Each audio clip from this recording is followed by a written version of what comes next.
Welcome back to the exercise application assignment. Almost the entire semester has gone by and we're finally getting to something actually cool to talk about. Just kidding. We're actually talking about muscle growth now. Adaptations to resistance training, which is, mainly what I care about. So the main deal is you're going to have the mTOR system. So mTOR is activated through a mechanoreceptor in the sarcolemma. And basically what it does is it sends a series of reactions. Okay, let me actually look at my little chart right here because I just wrote down my notes and it's not exactly locked in yet, if you get what I'm saying. Here we go. So we have this thing called phosphodiadic acid and kinase activator ERK, right? So the first thing, PA, we're just going to call it PA, binds to the lysosome. And there's also this stuff called Reb that needs to bind to the lysosome. But the kinase activator activates TSC2, which inhibits Reb.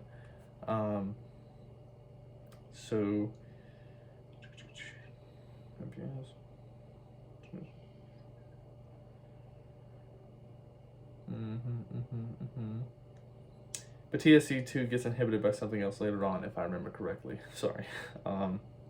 Basically, PA and Reb on the lysosome activate mTOR, and that activates protein synthesis, and that's how we get hypertrophy. Leucine can also activate this on its own, which is an amino acid. Let's see. So PA must increase and/or TSC2 must be inactive in order for that to happen. So muscle contractions activate mechanoreceptor in sarcolemma, stimulates enzymes for PA synthesis. ERK is activated, ERK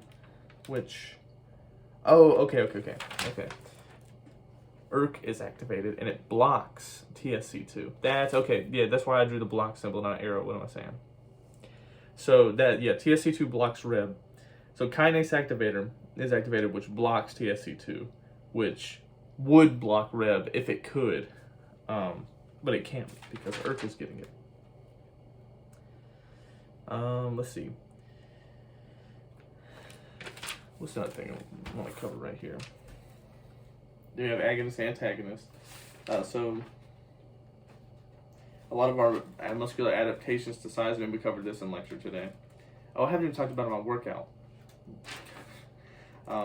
In lecture, we talked about how most of your gains in the first 2 to 8 weeks are going to be neural. Your nervous system adaptations are the biggest gains you're going to see.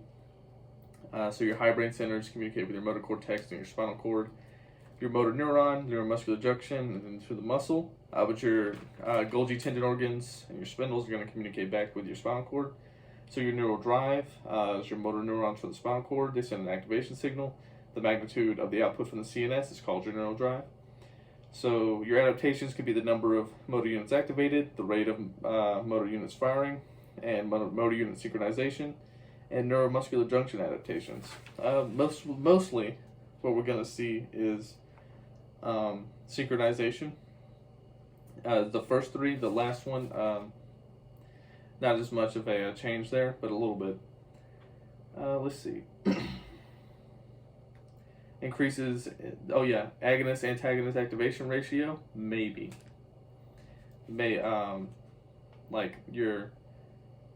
Your antagonist co-activation is going to be reduced, but stuff nebulous on that. Let's talk about what I did for exercise. We did, what was it? Let's see.